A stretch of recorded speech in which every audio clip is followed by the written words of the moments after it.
Hi, everyone. Anthony Fantano here, internet's busiest music nerd. I hope you are doing well. I hope you're hydrated, and I hope you're well slept and everything like that. I hope you're ready to hear a shout out to our sponsor, good people over at The Ridge, still making these amazing, sleek, minimalist, rugged little wallets that you can get one yourself. Link down below. Promo code melon, 10% off the order. All you got to know. Well, it would seem Tones and I has some opinions, some thoughts on her hit song Dance Monkey. She loathes the track and does not want to play or perform the song anymore, or at least has a difficult time doing so. So I did this thing in LA where they do this thing where they put you in a room with a different person every day. I was in the room with men every day, which is fine, but there were a few of them that had all worked together heaps before, and so they just kind of start going off on a tangent, and usually it was directed at Dance Monkey, like, okay, this girl had a hit with this kind of song, let's go there, and I was like, I don't want to go there anymore. Like, I wrote that song on my own, not trying to do a single thing, and it happened, but I don't want to just try to chase that song. Like, I loathe that song a lot of the time. Like, a lot of times I don't want to sing it. I'm not going to write another song like it. I just want to tell people how I'm feeling. And so with this statement, I wanted to come on here and talk a little bit about artists hating their own work or coming to hate their own work. Look, while it may be funny to have a giggle here and say, oh, Tones and I hates that really bad, annoying 16 times platinum in Australia song that she did that's really bad, and I never want to hear it again, and blah, blah, blah, blah, blah. But truly and honestly, she is in actually quite good company with the likes of Kurt Cobain and Tom York of Radiohead, as well as Madonna. There are tons of great and amazing artists who have come to loathe and never, ever, ever, ever, ever want to perform anymore some of their biggest and most popular tracks. And I think, as she's saying here, it just has so little to do with how the song sounds and more to do with only being known for this track. People in the industry kind of standing in her way in terms of wanting to progress or try different things, because,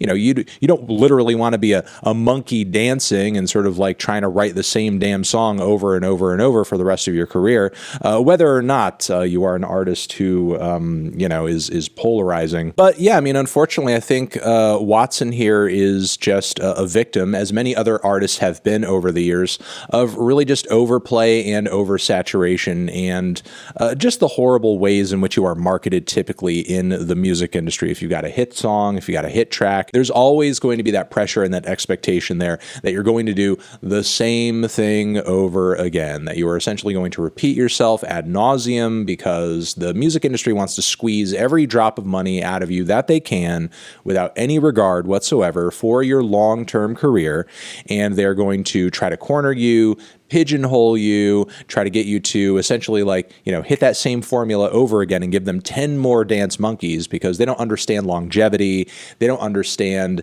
evolution, they don't understand changing over the course of your career. So of course they want her to write a dozen more Dance Monkeys, and are only so desperate to pair her with people who will help her do exactly that. You know what? Regardless, good on Tones and I, whether she ends up making music past this point that I enjoy or not, for kind of realizing that cycle and saying, no, I'm an artist and I make music for the passion of making music, and I want to do something different. I don't want to write the same song over and over. In fact, I kind of hate that song that made me popular in the first place. I'm getting kind of sick of it. And honestly, with the way things are often repeated and regurgitated in the entertainment industry when it does get popular, I think that's a healthy reaction. Because as I was saying earlier, there are tons of classic artists who came to hate even amazing songs that are near and dear to my heart personally, but because of the overexposure and the tendency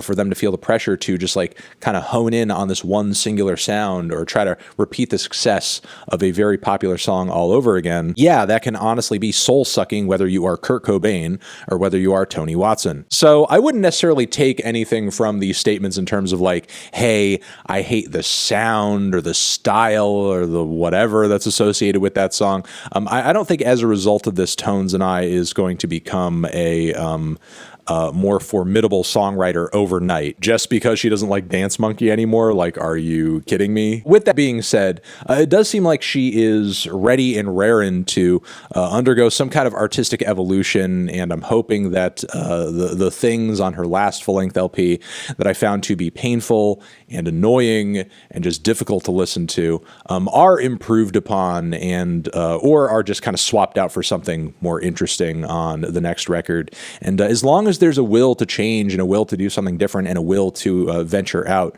artistically, there's always a chance for that to be the case, you know. And as you guys remember, I don't know if there was a record that year that I enjoyed less than that one. Or I guess what I want to say here is that I can't imagine a worse record from Tones and I than that one. So, I mean, the next one would have to be an improvement, right? It would have to be an improvement of some sort in some way. Like it just has to be. So, yeah, there you go. I mean, as an artist, absolutely hating or getting sick of your most overplayed song is completely fine, completely healthy, happens all the time. I hope these feelings lead her to brighter pastures and new beginnings, a new sound, a new something, a better song at the very least. And also, I think no artist deserves for the industry that's supposed to be supporting them to be like, you know, essentially holding them hostage artistically and trying to shove them, you know, into a certain box and force them to repeat a certain type of success over and over, especially since like the popularity of a song, especially a song like fucking Dance Monkey, is like so lightning striking, is so like almost accidental in so many ways. It's not something that you could just like repeat even if you fucking try, because like how many artists have we seen for generations now like try and fail? How many one-hit wonders have we seen that like have a certain track and they try to repeat that success and it never really quite happens? Best move is really to continue forward and try something new. There are some dudes out there and some artists out there like a DaBaby, for example, who, you know, obviously he can pretty much make the same song over and over and over and kind of squeeze at least a moderate amount of success out of it each time. But even that for him is starting to get tiresome. Like his newer tracks are not doing as well as his big hits that he came out of the gate with. So even if you can get some momentum off of that, it's not going to last forever because, you know, people really do like variety in their lives, especially over time. I'm going to leave it there. Those are my thoughts. You're the best. Appreciate your thoughts as well in the comments if you feel free to leave them there. And I will see you in the next one. Anthony Fantano, Tones and I, Dance Monkey, forever.